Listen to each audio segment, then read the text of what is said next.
They said it was the weather. They said nothing could have survived the storm. But 50 years later, when the ice finally gave up its secret, what investigators found inside wasn't just wreckage. It was a message. In 1975, a routine cargo flight disappeared over the Alaskan wilderness, leaving behind nothing but static and silence. 5 crew members, a plane full of supplies, all gone without explanation. The official report cited severe weather conditions and pilot error. Case closed. Grief managed. Memories filed away. Until now. When glaciologist Dr. Lena Carver's research team stumbled upon metal fragments protruding from the Juneau ice field in 2025, they expected to find remnants of old mining equipment. What emerged instead was the ghostly outline of a C-119 flying boxcar, perfectly preserved after half a century beneath the ice. But the real shock wasn't that they found the wreckage, it was what they found inside. A final message, scratched in blood on the cabin wall. Classified equipment never meant to be discovered, and evidence that the crew's disappearance wasn't an accident at all. This isn't just another story of humans against nature, of pilots losing battles with Alaskan storms. This is about voices silenced by something far colder than ice, institutional secrecy that buried 5 men and the truth alongside them. What really happened to Arctic Cargo 66? Why did officials rush to declare it lost when no proper search was conducted? And most importantly, why did someone go to such lengths to ensure this plane would never be found? The answers lie in these warning signs. The subtle irregularities that, when pieced together, reveal not just tragedy, but conspiracy. Listen carefully, because what happened in Alaska's frozen skies could be happening right now, in places you'd never think to look. On March 11, 1975, at precisely 9:42 a.m., the final words from Arctic Cargo 66 cut through the static on an otherwise routine Tuesday morning at Elmendorf Air Force Base Control Tower. Air Traffic Controller Eric Halden was logging his 7th consecutive hour of an unexpectedly extended shift when Captain James Moore's voice interrupted the monotony. Juneau Center, we have visual on... A pause. Static interference. Then, that's not supposed to be here. The transmission ended abruptly. No distress signal, no mayday call, just silence and the ghostly hum of dead air. Halden immediately attempted recontact, following standard protocols for communication loss. His calls went unanswered. Radar showed the C-119 flying boxcar continuing on its programmed route toward Fairbanks for approximately 90 seconds after the final transmission. Then the blip vanished entirely from the screen. What makes this final communication so disturbing isn't what was said, but what wasn't. Captain Moore, a 15-year veteran with over 7,000 flight hours, didn't report mechanical failure. He didn't mention severe weather. He saw something that shouldn't have been there, something unexpected enough to distract him from standard radio protocols. This pattern appears with unsettling frequency in aviation mysteries. Eastern Airlines Flight 401 pilots reported unusual lights before crashing in the Everglades in 1972. The crew of Stardust Airlines radioed the cryptic message Stendek before disappearing in the Andes in 1947. These weren't panicked maydays, but confused observations. The verbal equivalent of a double take before disaster struck. When voices falter and signals die this way, they often indicate the first signs of interference, not mechanical, but deliberate. Someone or something disrupting normal operations. Think of it as the communication equivalent of a canary in a coal mine. When the singing stops unexpectedly, something dangerous has entered the environment. The official Air Force investigation dismissed Moore's final words as probable disorientation due to weather conditions. But weather conditions that day were recorded as clear with moderate winds. Nothing that would disorient a pilot of Moore's experience. And Halden would later reveal something the report conveniently omitted. The audio tapes from that morning were collected by military security personnel less than 30 minutes after the disappearance. When portions were returned to the control tower 3 days later, the final exchange had been notably shortened. Someone didn't want those last words examined too closely. And that's the first warning sign most people miss. When fragments of communication disappear, they often mark the exact moment when truth was sacrificed for a convenient narrative. 5 days after Arctic Cargo 66 disappeared, flight engineer William Dane's wife, Margaret, received an unusual phone call. A man identifying himself as Major Thomas Kelvin from Defense Logistics requested she search their home for any paperwork her husband might have brought home in the days before the flight. When she asked why, the caller's response was terse. Standard procedure for missing aircraft investigations. But nothing about this call was standard procedure. Margaret later told her son that William had indeed brought home papers the night before his final flight, something he'd never done in 15 years of service. He'd seemed troubled while reviewing them at their kitchen table, but when she asked what was wrong, he'd simply shaken his head and said, "Probably nothing. Just some last-minute changes that don't make sense." The next morning, those papers were gone, along with William Dane. When investigators began compiling evidence for the official report, a curious anomaly emerged. The cargo manifest, the document detailing exactly what Arctic Cargo 66 was transporting, was missing from both the departure and destination files. In its place was a cover sheet marked "Restricted" with a security classification stamp and the code phrase "Project Goliath." Civilian supply. Flights rarely carried classified cargo. When they did, specific protocols required separate documentation and security personnel. Yet no such personnel were recorded on the flight's departure log, and the base's security checkpoint had no record of inspecting classified materials that morning. Even more disturbing, when Margaret Dane requested copies of her husband's service records as part of her survivor benefits application, pages covering the 2 weeks before the disappearance had been removed. In their place was a simple notation: records transferred to secure archive under Special Directive 775C. This pattern of vanishing paperwork appears throughout history when operations cross the line from merely classified to deliberately concealed. During the Cold War, dozens of civilian contractor flights transported radioactive materials, chemical weapons precursors, and experimental technology across American airspace.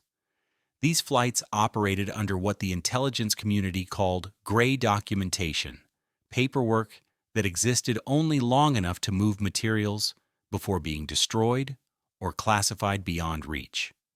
A 2017 declassified Pentagon review acknowledged that between 1952 and 1979, at least 17 domestic transport flights carrying sensitive materials disappeared with all hands.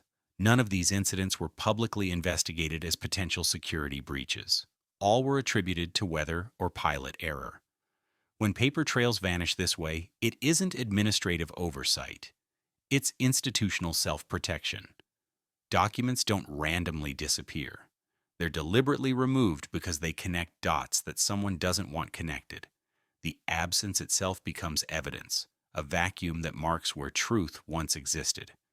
And in the case of Arctic Cargo 66, that vacuum concealed something more dangerous than mere bureaucratic secrecy. It hid the real reason 5 men vanished without trace.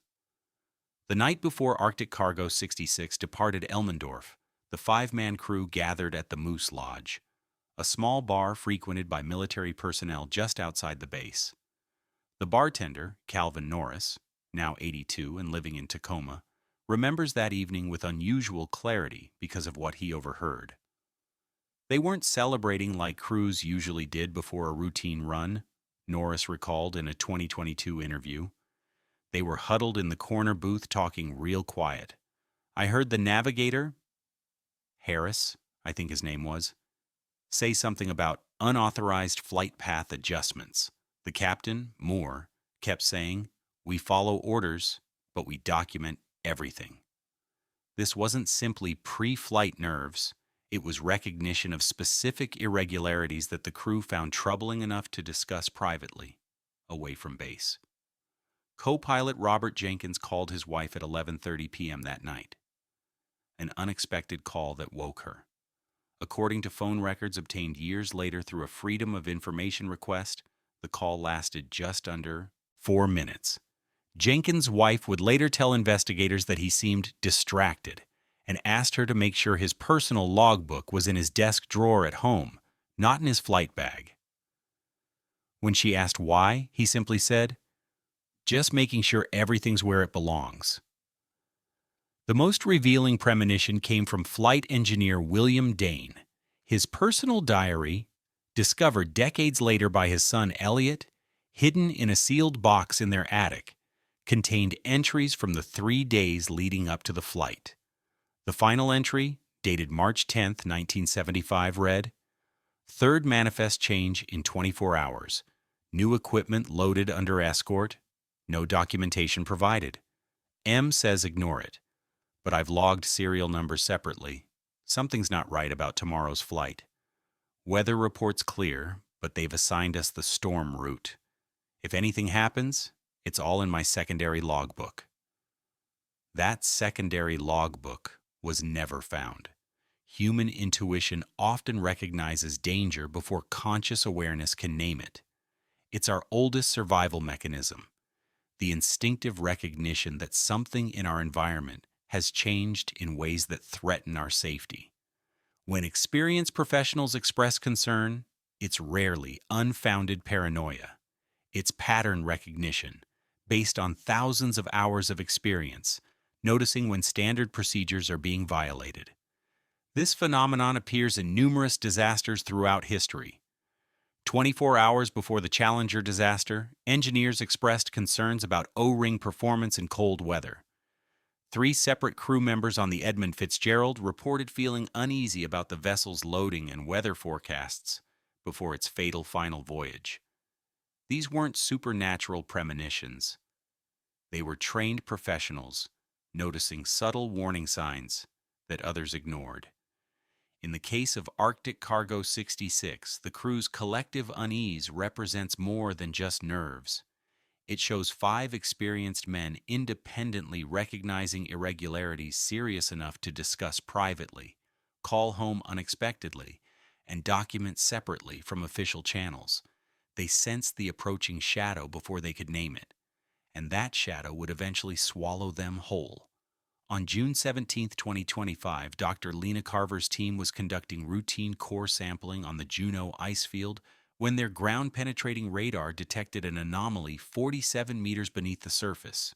The glacier had been receding at an unprecedented rate due to climate change, revealing geological features and debris that had been encased in ice for decades.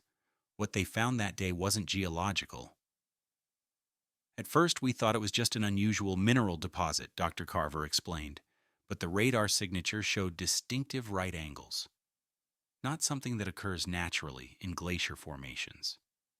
As the team adjusted their equipment for a more detailed scan, the shape became unmistakable.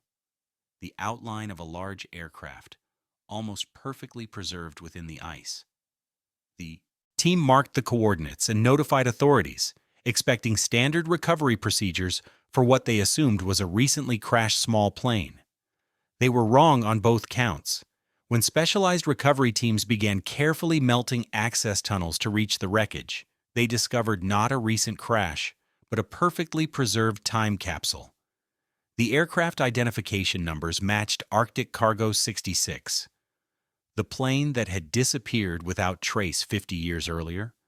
The preservation was extraordinary. Unlike crashes exposed to the elements, where evidence degrades rapidly, the glacier had created a hermetically sealed environment. Bodies remained intact, instruments still in place, even paper documents legible after half a century. But it was what the ice had preserved that defied all explanation. The aircraft showed no sign of crash damage, The fuselage was largely intact, with minimal compression from ice pressure. The control surfaces showed no evidence of emergency maneuvering. Most significantly, the crew were found still strapped in their seats, without the positioning typically associated with crash preparation. Captain Moore and co-pilot Jenkins were found at their stations, hands still positioned on controls, as if the plane had simply stopped flying while in normal operation. Flight engineer Dane's body told a different story. He was found halfway between his station and the cargo hold, his logbook clutched in his left hand. And on the bulkhead next to his station, scratched into the aluminum with what forensics would later determine was a mixture of blood and hydraulic fluid, were 5 words: "Don't trust the cargo."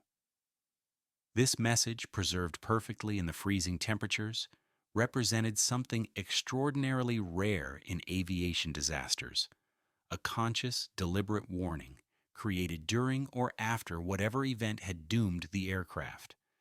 Inside the cargo hold, investigators discovered something else the official manifest had never mentioned.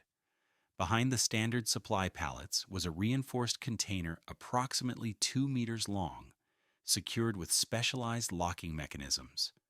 The container bore no military or civilian identification marks, except a serial number, GL775C.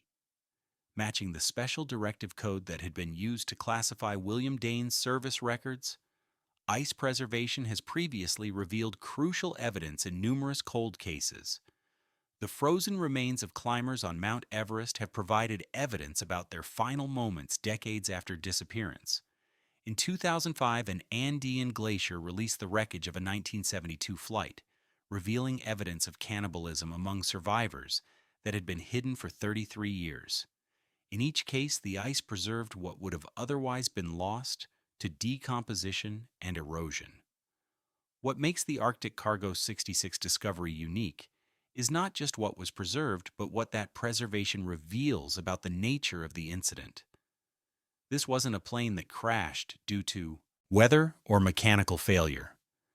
The evidence suggests it was a plane that was deliberately brought down, potentially by something it was carrying, something important enough that records of its existence were systematically erased for half a century. The glacier didn't just preserve the wreckage, it preserved the truth. A truth that would have remained buried forever if not for the accelerating melt patterns of climate change. As if the Earth itself had finally decided to reveal what humans had tried to hide. 2 weeks after the discovery of Arctic Cargo 66, retired air traffic controller Eric Halden received an unexpected visitor at his modest home outside Palmer, Alaska. At 78, Halden had built a quiet life, far from his former career, rarely discussing the decades he'd spent guiding aircraft through Alaska's challenging airspace. The visitor was Elliot Dane, son of flight engineer William Dane and now a documentary filmmaker, specializing in government accountability projects. Elliot had tracked down Halden through military records, hoping the controller might remember something, anything, about his father's final flight. What he discovered was much more than memory. It was evidence. "I've been waiting for someone to ask," Halden told him, leading the way to a storage shed behind his house. From beneath floorboards covered by fishing gear, Halden retrieved a small fireproof box. Inside was a reel-to-reel magnetic tape labeled simply AC-66, complete. "They took the original recordings that day," Halden explained, his hands trembling slightly as he handed over the tape.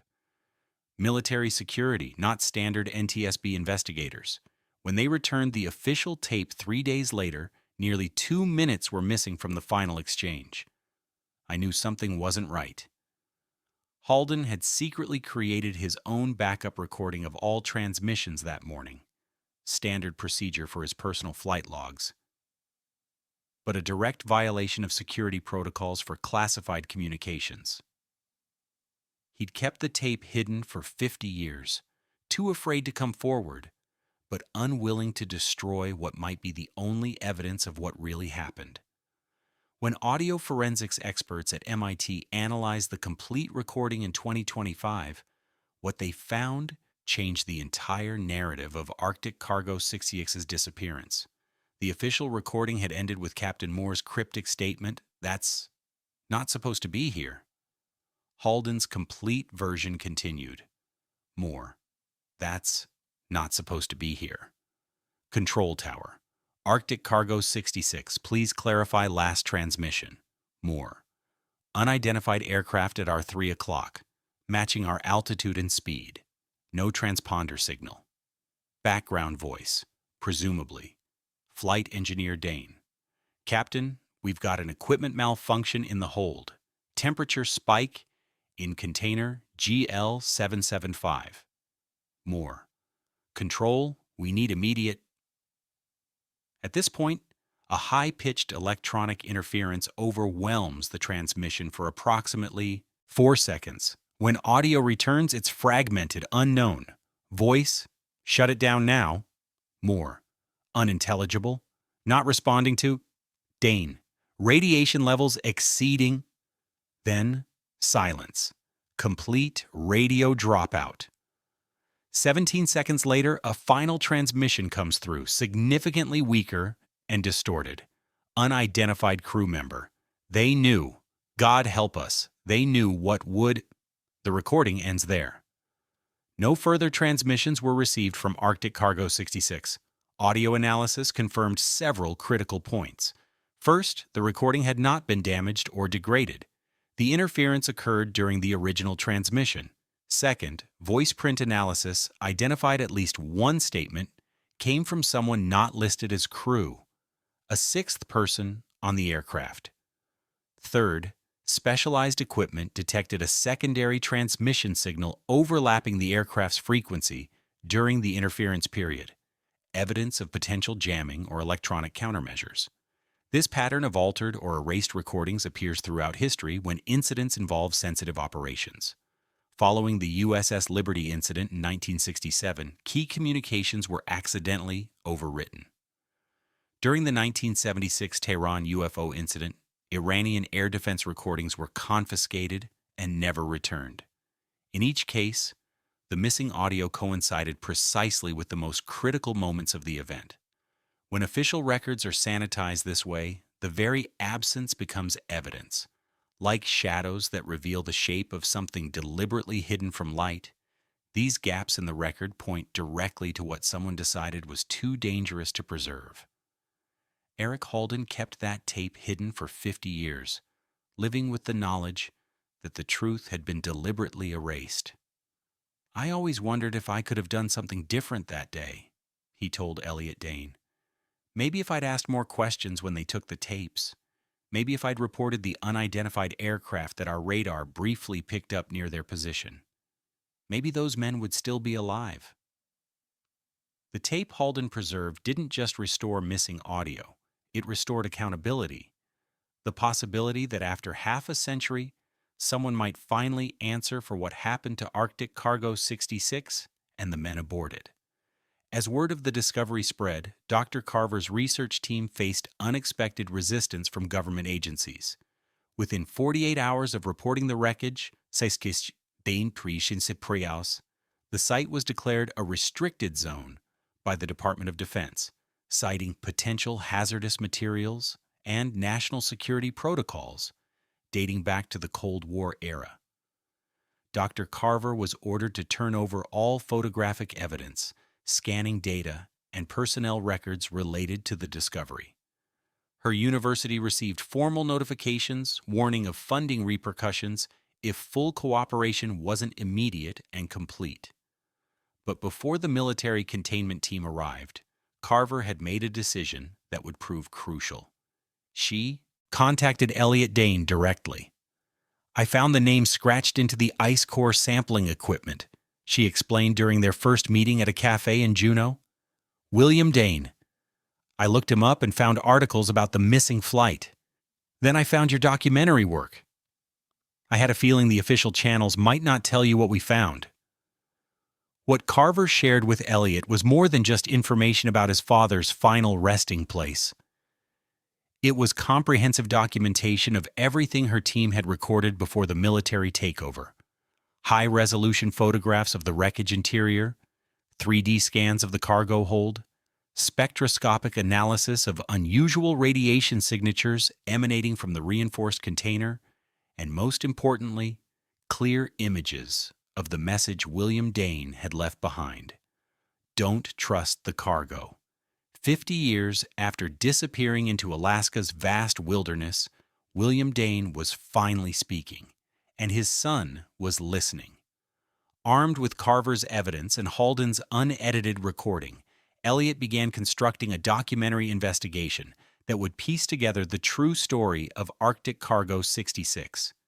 His approach wasn't merely personal, it was methodical. He filed Freedom of Information Act requests targeting previously unreleased military archives.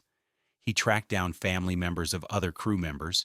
He consulted with aviation experts, Cold War historians, and former military personnel familiar with classified transport protocols. What emerged was a pattern of deliberate concealment spanning 5 decades. The most damning evidence came from declassified Defense Advanced Research Projects Agency, DARPA, files that mentioned Project Goliath, the same code name stamped on the cargo manifest cover sheet. Though heavily redacted, the documents referenced field testing of electromagnetic pulse generation systems in isolated environments during the exact time period of the flight's disappearance. Further connections emerged when Elliot located Catherine Harris, widow of navigator Thomas Harris. She provided her husband's personal letters, which mentioned growing concerns about unauthorized testing of equipment during transport runs in the weeks before the fatal flight. Tom kept saying they were using cargo planes as guinea pigs, Catherine recalled, testing how new systems would affect aircraft in flight without proper safety protocols. He filed 3 official complaints about it. After the third one, his commanding officer told him to drop it or find another career. The glacier had preserved more than just physical evidence.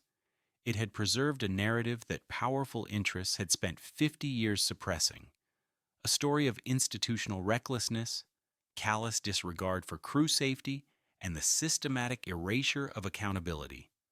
When glaciers melt, they don't just reveal what was lost, they expose what was hidden. The ancient Vikings understood this when they said, "The frost giants hold secrets even the gods fear." In modern terms, environmental change has repeatedly uncovered evidence of historical events deliberately obscured from public knowledge. From nuclear testing debris appearing in melting Arctic ice to toxic waste dumps exposed by retreating mountain glaciers. The Arctic Cargo 66 discovery represents this principle at its most profound. Nature itself becoming an unwitting archivist of human deception, preserving evidence until changing conditions finally bring truth to the surface. As Lena Carver told Elliot during one of their evidence review sessions, the glacier doesn't care about national security or classified operations. Ice just preserves whatever it encloses until it's ready to give it back. In that way, it's actually the perfect witness, completely impartial, impossible to intimidate, and eventually, given enough time, it always testifies. As Elliot Dane's investigation deepened, patterns emerged that connected Arctic Cargo 66 to a broader history of classified operations, where crew safety was sacrificed for experimental objectives. Through FOIA requests and interviews with retired military personnel, he uncovered at least 7 other incidents between 1965 and 1982 where transport aircraft disappeared under similarly suspicious circumstances. In each case, the official investigation cited weather or pilot error. In each case, evidence suggested classified cargo was aboard. And in each case, families reported unusual security protocols following the disappearances.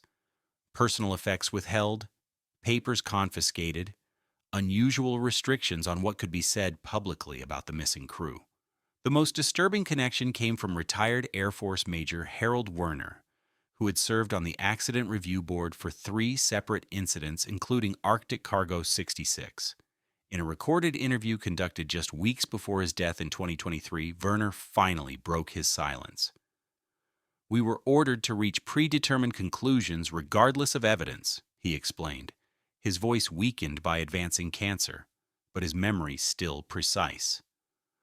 For the 66 incident specifically, we had radar data showing another aircraft shadowing them before they disappeared. We had background radiation readings from their last known coordinates that made no sense for a cargo plane. We even had a partial transmission indicating equipment failure in a container that wasn't supposed to exist. Werner paused before continuing. When I raised these discrepancies, my superior handed me transfer papers to a weather station in Greenland. The message was clear: sign off on the official report or end my career in Arctic exile. I had a family to support. I signed. This pattern of institutional coercion and enforced silence extends far beyond military operations. From the tobacco industry's suppression of cancer research to chemical companies hiding environmental contamination data, organizations consistently choose self-preservation over public safety when accountability threatens their interests. What makes the Arctic Cargo 66 case particularly egregious is the multiple layers of concealment. First, the apparent use of unknowing crews to test dangerous equipment. Second, the falsification of accident investigations to hide these activities. Third, the 5-decade campaign to ensure all evidence remained buried, literally and figuratively. The psychological impact on families was equally calculating. Mary Jenkins, daughter of co-pilot Robert Jenkins, described how military officials approached survivor families. They told us it was instantaneous, that our fathers never knew what happened. They said it was kinder not to pursue details, to accept that some questions wouldn't have answers. They offered slightly higher death benefits if we agreed not to speak with the press. They made seeking the truth feel both futile and somehow unpatriotic. This strategic management of survivor expectations is a documented tactic in high-profile disasters with institutional liability. By framing curiosity as harmful to healing and questions as disrespectful to the fallen, organizations effectively weaponize grief against those most entitled to answers. Perhaps most telling was the discovery of internal Department of Defense correspondence from 1977, 2 years after the disappearance, referencing the need to maintain information containment regarding Project Goliath test subjects, not victims, not fallen servicemen, test subjects. This dehumanizing language reveals how institutional secrecy corrupts ethical frameworks from within. When people become data points in classified operations, their lives and deaths are assigned value based on expediency rather than humanity. As environmental attorney Rebecca Martinez noted in her analysis of the case, the true cost of institutional secrecy isn't measured in dollars or even lives lost. It's measured in the erosion of trust between citizens and the organizations meant to serve them.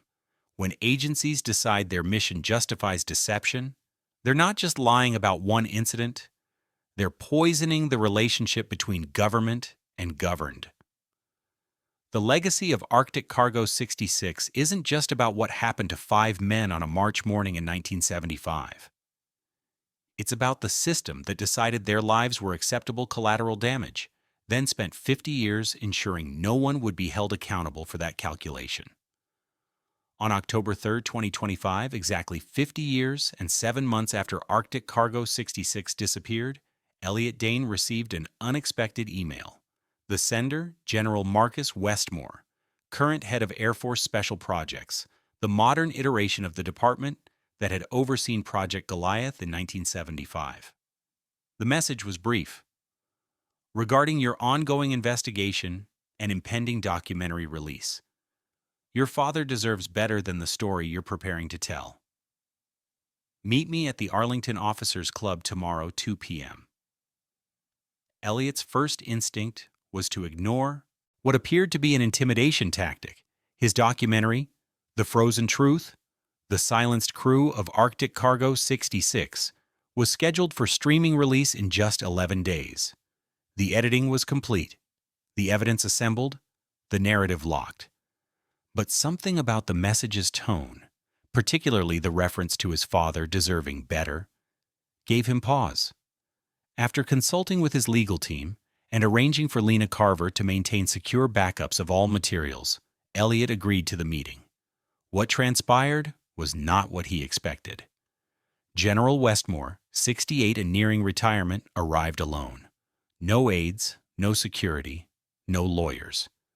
He brought a single secure tablet and a small black case that looked like it might contain a weapon. The two men sat at a corner table, observed only by Elliot's attorney waiting discreetly at the bar. "I've seen an advance copy of your documentary," Westmore began without preamble. "Most of your conclusions are correct, but not all of them. Before you release it, there are things you should know. Things even our classified archives don't contain." The general activated his tablet, entered 3 separate security codes, and displayed a document with classification markings Elliot had never seen before. "This is called a multi-generational security directive," Westmore explained. "It's a protocol for information so sensitive that its classification extends beyond normal declassification timelines. There are fewer than 30 MGSDs still active in the entire defense establishment. Project Goliath is one of them." The document confirmed what Elliot had largely pieced together. Arctic Cargo 66 had indeed been carrying an experimental electromagnetic pulse generation system, a weapon designed to disable enemy electronics without the radioactive fallout of nuclear options. What Elliot hadn't known was the weapon's true purpose. "It wasn't designed for foreign deployment," Westmore continued, scrolling through schematics. "It was developed as a domestic containment system, a way to selectively disable infrastructure in American cities in case of civil unrest or insurrection. The tests were conducted over Alaska because it combined low population density with strategic military importance. If something went wrong, the damage would be limited and explainable." According to Westmore, the device aboard Arctic Cargo 66 was the 3rd prototype, following 2 successful but limited tests. This version had 10 times the projected range, with the potential to disable electronics across an area the size of Chicago. The containment system that was supposed to prevent premature activation failed during flight, likely due to altitude pressure changes that engineers hadn't properly accounted for. "Your father wasn't just the flight engineer," Westmore said, his voice softening slightly. "He was also the only crew member briefed on what they were carrying. Standard protocol: one person on the transport team needed to know basic operational parameters in case of emergency. The others were told it was sensitive weather monitoring equipment." Elliot felt a surge of anger. "So my father was complicit in this? He knew they were transporting a weapon designed to be used against American citizens?" "No," Westmore replied firmly. "He was told it was a defensive countermeasure for protecting Alaskan early warning systems from Soviet electronic warfare. The domestic application was compartmentalized at the highest levels, but once the device began activating in flight, he recognized something was very wrong with what he'd been told." The general opened the black case, revealing not a weapon, but an old, battered logbook. The secondary logbook William Dane had mentioned in his final diary entry, the one that had never been found. "Your father managed to encode a transmission before the device fully activated. It didn't go to air traffic control. It went to a secure channel monitored by Project Goliath supervisors. He reported the malfunction and requested emergency protocols. Their response was to activate the device's self-destruct mechanism." Elliot stared at the logbook, then back at Westmore. "They deliberately killed the crew to protect the project?" Westmore nodded slowly. "The official who gave that order believed the technology was more valuable than the lives of 5 men. He rationalized it as preventing a potentially catastrophic EMP event over populated areas if the device continued to malfunction during the remainder of the flight path." "But that's murder," Elliot said, his voice barely controlled. Premeditated murder by the United States government. Yes, Westmore agreed simply. It was. And it's still technically classified as a matter of national security, even 50 years later. The general pushed the logbook across the table. Your father hid this in a compartment the recovery team didn't check thoroughly. It contains his notes on the irregularities he observed in the days leading up to the flight, including his growing suspicions about what they were really transporting. The last entry was written in flight after he realized the device was activating. He knew they were going to die. Elliot opened the logbook with trembling hands, seeing his father's familiar handwriting. The final entry was brief but devastating. Device activating without authorization, containment failing, radiation levels climbing. Control isn't responding to emergency protocols. I believe this is deliberate. If found, tell Margaret I love her. Tell my son the truth. We weren't killed by weather or mechanical failure. We were silenced because we saw what we weren't supposed to see. Why are you showing me this now? Elliot asked, struggling to process both the confirmation of his worst suspicions and the sudden appearance of his father's final words. Because your documentary is missing the most important part of the story, Westmore replied. You've exposed what happened, but not why it matters today. He tapped his tablet again, bringing up a document dated just 3 months earlier. Project Goliath never ended. It evolved. The technology has been refined, miniaturized, and expanded. The current iteration is called Project Heimdall. It's being prepared for domestic deployment under the guise of critical infrastructure protection. Elliot stared at the general in disbelief. You're saying they're still developing weapons to use against American citizens? And you're part of this? I'm part of the oversight group that's been trying to shut it down from within, Westmore countered. There's a faction within the defense establishment that believes domestic population control will be necessary in the coming decade due to climate instability, resource shortages, and political polarization. They're preparing technological solutions that would make martial law enforceable with minimal military personnel. The general's expression hardened. I took an oath to protect this country from enemies foreign and domestic. Sometimes the domestic threats wear uniforms and sit in Pentagon offices. I can't stop this program through official channels. But your documentary might create enough public pressure to force congressional oversight. Why should I trust you? Elliot demanded. For all I know, this is elaborate disinformation to discredit my work. Westmore gestured to the logbook. Your father's words, his handwriting, his warning from 50 years ago that's still relevant today. I'm not asking you to trust me. I'm asking you to complete the work he tried to do before they killed him. As their meeting concluded, the general left Elliot with a final thought. The men who made the decision to sacrifice Arctic Cargo 66 are long dead. But the system that enabled that decision is very much alive. Your father didn't die because of a weapon malfunction. He died because an institution valued its secrets more than its people. That hasn't changed. 3 days later, Elliot made significant revisions to his documentary, incorporating both the historical evidence of institutional betrayal and its modern implications. The message scratched in blood on the aircraft bulkhead, "Don't trust the cargo," took on new meaning. A warning not just about what the plane was carrying, but about the corrupt system that had placed it there. The warning echoed across 50 years of institutional secrecy, as relevant in 2025 as it had been in 1975. On October 14, 2025, the frozen truth, the silenced crew of Arctic Cargo 66, was released simultaneously across multiple streaming platforms. Within hours, the documentary had been viewed over 2 million times. Within days, that number climbed to 15 million.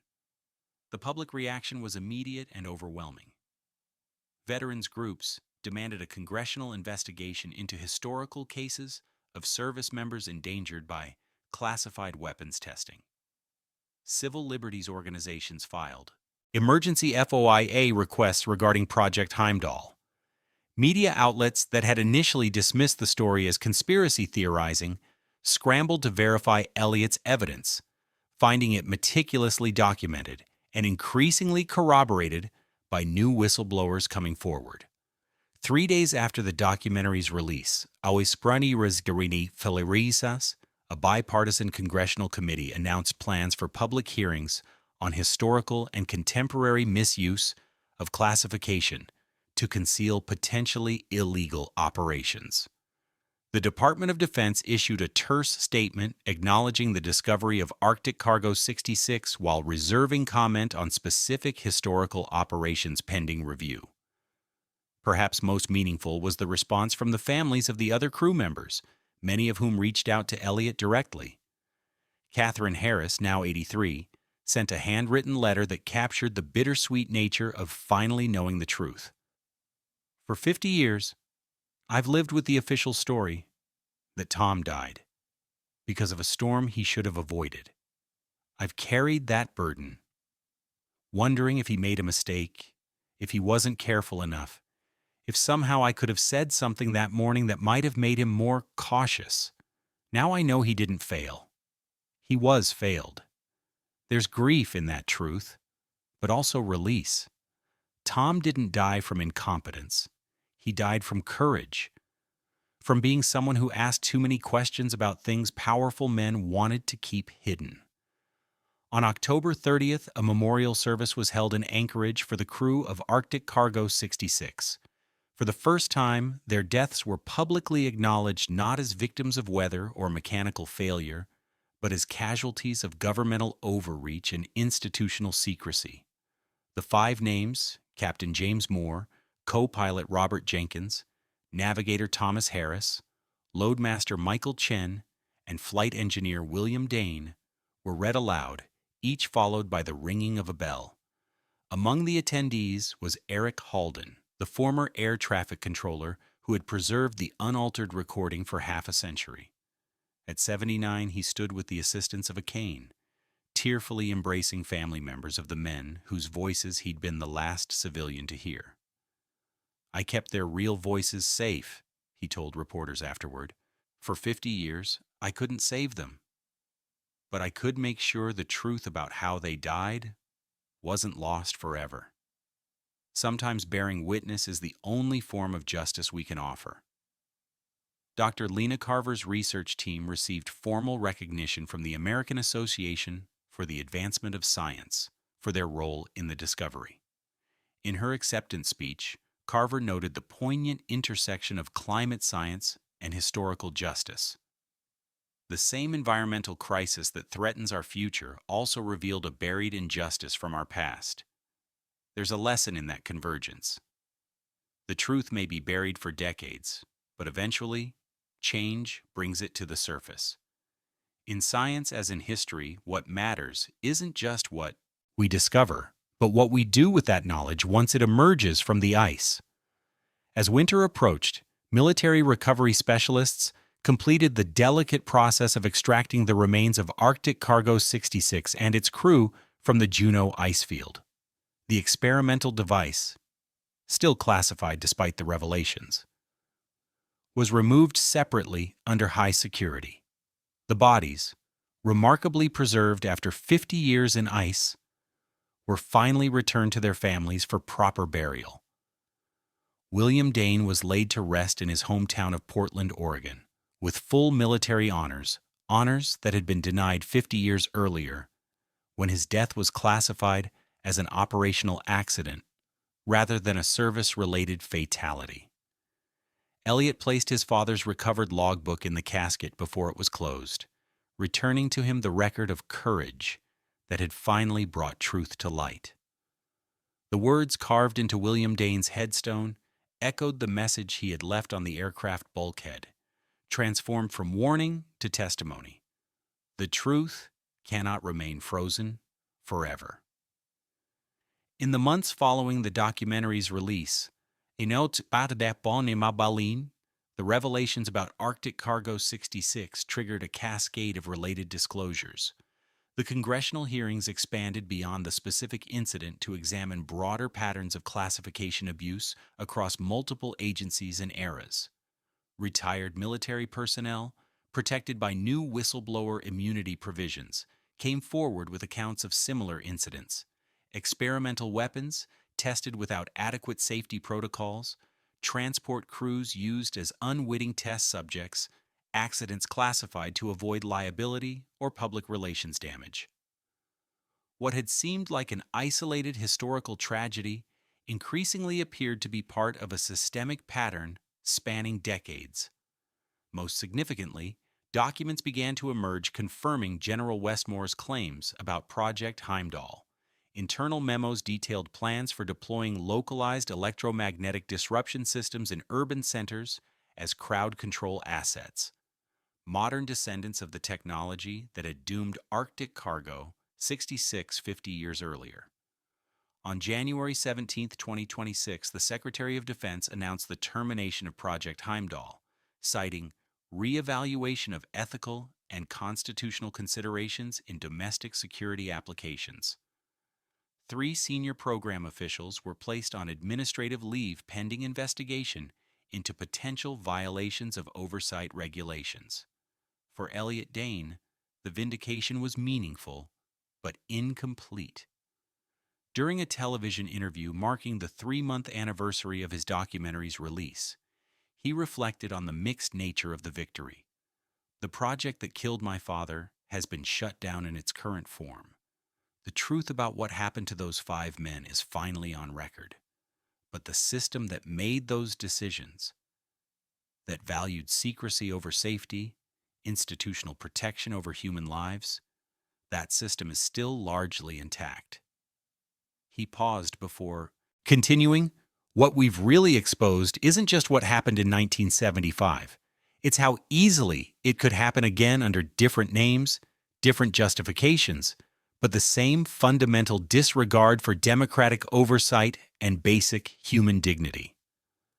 The Arctic Cargo 66 case began to appear in ethics curricula at military academies and law schools as a case study in the dangers of unchecked classification authority.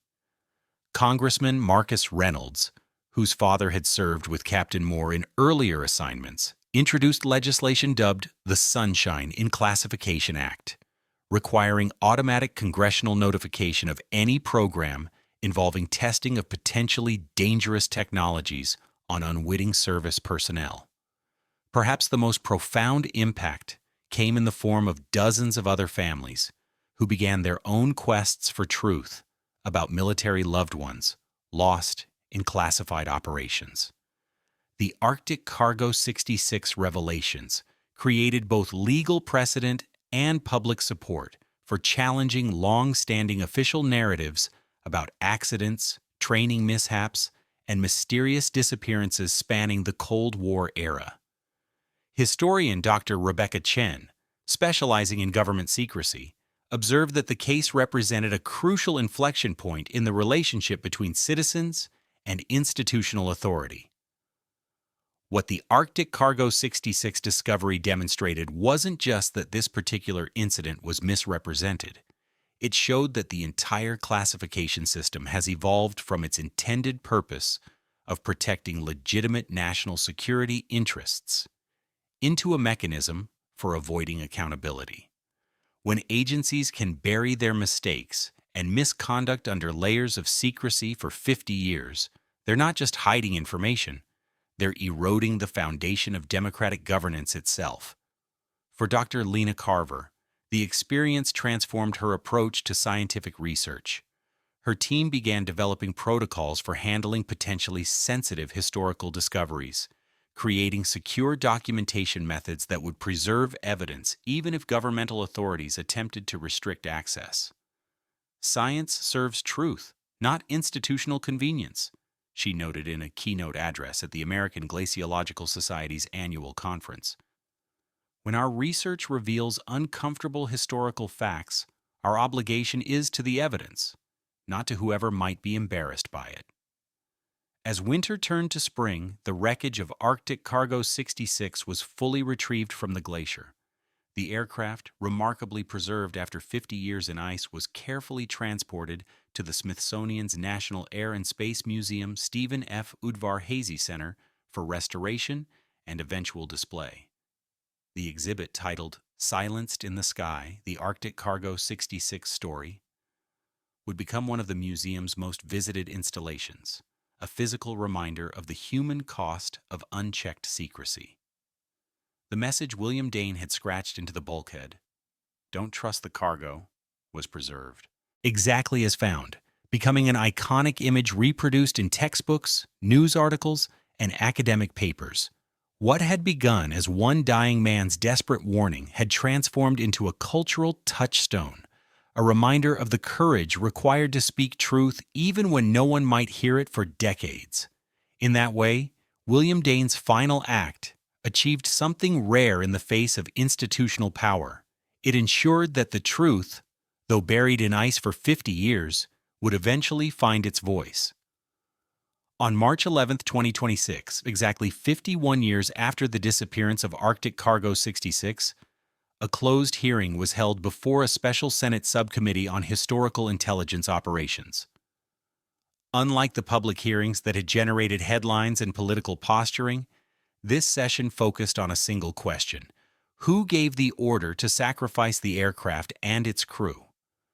Through meticulous document recovery and testimony from aging former officials, investigators had traced the decision chain to a man named Richard Colburn, who in 1975 had served as Deputy Director of Defense Research and Engineering. Colburn, now 94 and in failing health, was brought to the hearing in a wheelchair, accompanied by medical personnel and attorneys. His testimony, later partially declassified, was both chilling and revelatory. "Yes, I gave the order to activate the device's self-destruct sequence," Colburn acknowledged, his voice weak but his memory apparently intact. The prototype was showing signs of cascading failure. If it had continued to build power for another 20 minutes, it could have generated an electromagnetic pulse capable of disabling communications across half of Alaska, potentially including early warning systems monitoring Soviet activity. When Senator Elizabeth Harman pressed him on whether the crew had been informed of the decision or given any chance to attempt emergency landing procedures, Colburn's response was coldly pragmatic. There was a 70% probability that any attempt to land would result in catastrophic device failure during descent. The risk to potential population centers was deemed unacceptable. The crew's survival was a secondary consideration to preventing wider strategic vulnerability. "Did you inform their families of the actual circumstances?" the senator continued. "That would have compromised the entire program," Colburn replied. The official determination of weather-related loss was deemed the appropriate classification. "Appropriate for whom, Mr. Colburn?" Senator Harman asked. "For the families who spent 5 decades believing their loved ones died due to poor judgment rather than deliberate sacrifice?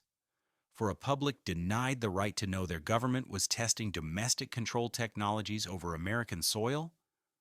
Colburn's response crystallized the institutional mindset that had enabled the tragedy. "Senator, in matters of national security, the truth is a luxury we cannot always afford." Though the statute of limitations prevented criminal charges for the decisions made in 1975, the hearing accomplished something perhaps more significant. It created an official, irrefutable record of institutional culpability. The deaths of the Arctic Cargo 66 crew were formally reclassified as service members killed in the line of duty through deliberate governmental action. This reclassification triggered automatic provisions for additional survivor benefits and formal governmental acknowledgement of wrongdoing, a rare institutional admission that echoed far beyond the specific case. It established precedent for similar reviews of other classified incidents where service members had died under suspicious circumstances. For the families, the reckoning brought complex emotions. Robert Jenkins's son Michael, now 56, expressed the ambivalence many felt. Does it help to know my father was murdered rather than killed in an accident? In some ways, it's harder, but there's also a kind of peace in finally having the truth acknowledged. Dad didn't make a mistake. He wasn't careless. He was betrayed by the same system he'd sworn to serve. That matters, not just for his memory, but for everyone still serving today who deserves better protection than he received. The reckoning extended beyond governmental admissions. Media investigations revealed that 3 major defense contractors had been involved in Project Goliath's development, including one that currently held billions in Pentagon contracts. Shareholder activism drove one company to establish an ethics review board with specific authority over projects with domestic surveillance or control applications. Universities that had provided research support for the original technology faced their own reckonings, with faculty senates adopting enhanced ethical guidelines for classified research partnerships. The ripple effects touched institutions across the military-industrial academic complex, forcing re-evaluation of practices long shielded from public scrutiny. For Elliot Dane, the Senate hearing represented both closure and continuation. In a reflective blog post following the testimony, he wrote, "Today I watched a 94-year-old man acknowledge that he gave the order that killed my father. There was no dramatic confrontation, no cinematic moment of justice, just a frail human being explaining a cold calculation made half a century ago that treated 5 lives as acceptable collateral damage. I wanted to hate him. Part of me still does. But what struck me most wasn't Colburn himself. It was how the system enabled and protected his decision for 50 years. He didn't act alone. Dozens of people knew the truth and chose silence. Hundreds more maintained the classification that buried that silence. Thousands enforced the bureaucratic barriers that kept families from asking too many questions. My father's story isn't just about one bad decision or one flawed program. It's about how institutions convince good people to participate in terrible things by fragmenting responsibility until no one feels accountable for the final outcome. The glacier gave back my father's remains and his final message, but it's up to us to ensure the system that killed him doesn't simply evolve and rename itself again. That work isn't finished. It's barely begun. As spring arrived in Alaska, the Juneau ice field continued its inexorable retreat, revealing new secrets from the Earth's frozen archive. The team that had discovered Arctic Cargo 66 returned to their scientific mission, monitoring the accelerating impact of climate change on the region's glacial systems. But something had fundamentally changed in how they viewed their work. As Dr. Carver noted in her field journal, "We came to study how ice preserves the past. We discovered that sometimes what it preserves isn't just scientific data, but human truth, evidence of choices and consequences that someone hoped would remain buried forever. The ice doesn't judge. It simply holds what falls within it, waiting for the inevitable moment when changing conditions bring it back to light. In that way, perhaps glaciers are the Earth's most honest historians, patient, impartial, and ultimately revealing." The truth of Arctic Cargo 66 had finally emerged from decades of frozen silence. But for those touched by its story, the question remained, how many other truths still waited beneath the ice? And who would have the courage to face them when they finally surfaced? 1 year after the discovery of Arctic Cargo 66, a permanent memorial was unveiled at the entrance to the Smithsonian's Aviation exhibition. 5 steel pillars, each bearing the name and likeness of a crew member, stood in a semicircle around a central element, a replica of the aircraft's bulkhead, bearing William Dane's blood-scratched warning. Visitors approached the memorial with hushed reverence, many leaving small tokens: military challenge coins, flight wings, handwritten notes at its base. What had begun as a half-century-old mystery had transformed into a cultural touchstone, a physical reminder of both institutional betrayal and the enduring power of truth to eventually emerge. The memorial's dedication plaque, co-authored by family members and historians, read simply, "To the crew of Arctic Cargo 66, silenced on March 11, 1975. Their final flight ended in ice, but their truth could not remain frozen. May we honor their sacrifice by protecting those who serve from the dangers of unchecked secrecy." Beyond physical monuments, the legacy of Arctic Cargo 66 manifested in concrete institutional changes. The Classification Review Act of 2026, passed with rare bipartisan support, established new limits on how long information could remain classified for reasons other than direct national security. It created an independent review board with authority to examine and potentially overturn classification decisions that appeared primarily motivated by avoiding embarrassment or liability. Military service protocols were updated to require explicit informed consent before personnel could be exposed to experimental technologies or participate in classified testing programs. The Dane provision, named for Flight Engineer William Dane, specifically prohibited disciplinary action against service members who documented safety concerns about classified operations through appropriate channels. For the scientific community, the discovery sparked renewed interest in the potential of glacial archaeology, the study of what retreating ice sheets might reveal about both natural and human history. Research teams across Alaska, Greenland, and Antarctica began systematic surveys of areas where decades of secret military operations might have left traces now emerging from melting ice.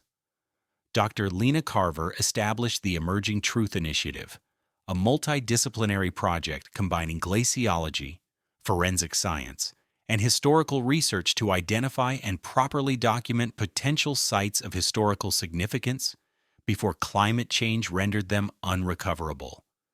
Her work became a model for how scientific discovery and historical justice could advance together. "We're in a race against time," she explained during a TED Talk that garnered millions of views. "As our planet warms, ice that has preserved human activities for decades or even centuries is disappearing at an unprecedented rate.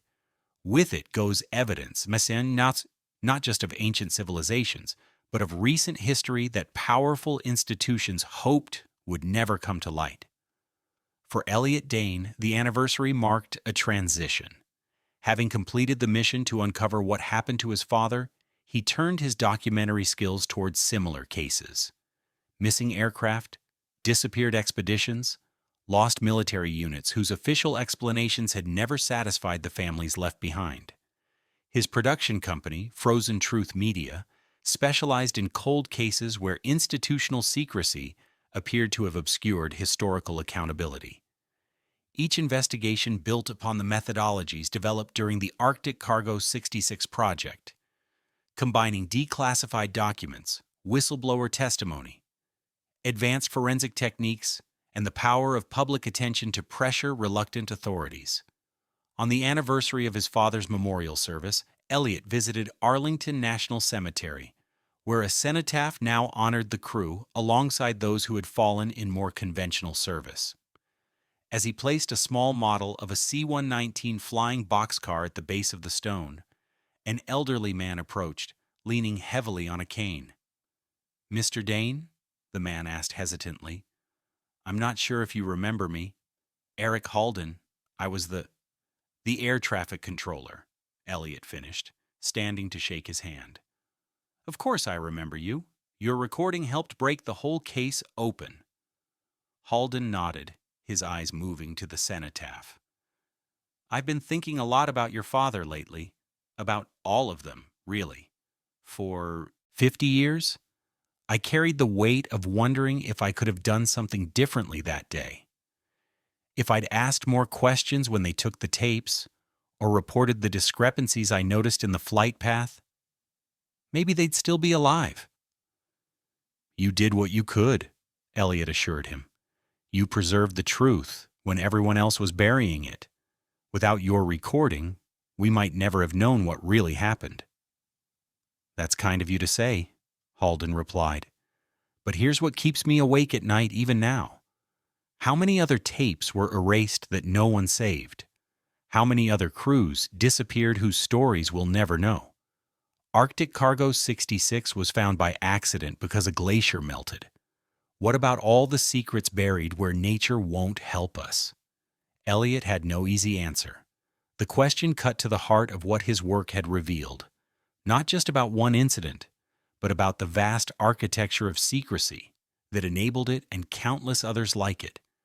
As they stood in silence before the memorial, a school group approached, their teacher explaining the significance of the Arctic Cargo 66 case in the history of governmental accountability.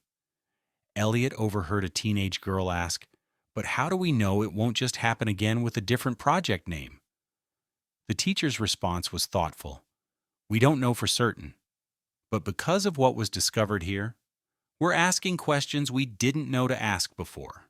Sometimes that's how progress works. Not by solving every problem at once, but by learning which questions need asking." That evening, Elliot sat at his desk reviewing footage for his next documentary. This one examining the disappearance of a research vessel in the Bering Sea in 1983 under similarly suspicious circumstances.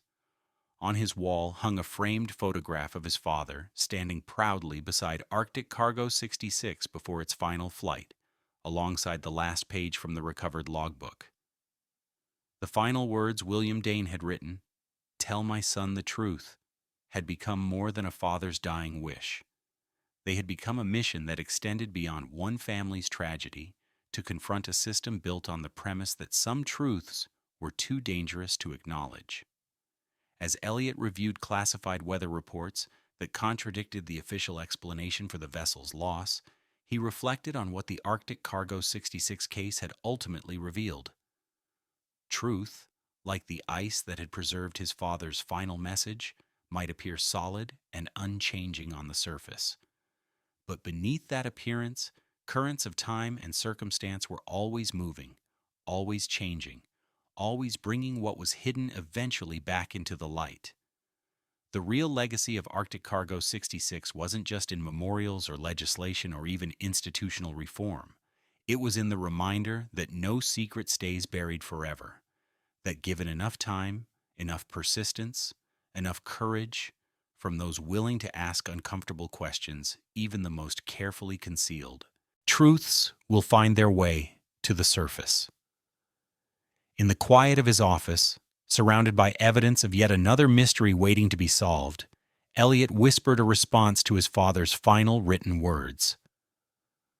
"I found the truth, Dad, and I'm making sure it was heard." Outside, the first snow of winter began to fall over Washington, D.C., each flake containing within it the promise that spring would eventually come again, melting what was frozen, revealing what was hidden, continuing the eternal cycle of burial and discovery that marks both natural history and human truth. The ice had spoken, and the world had finally listened.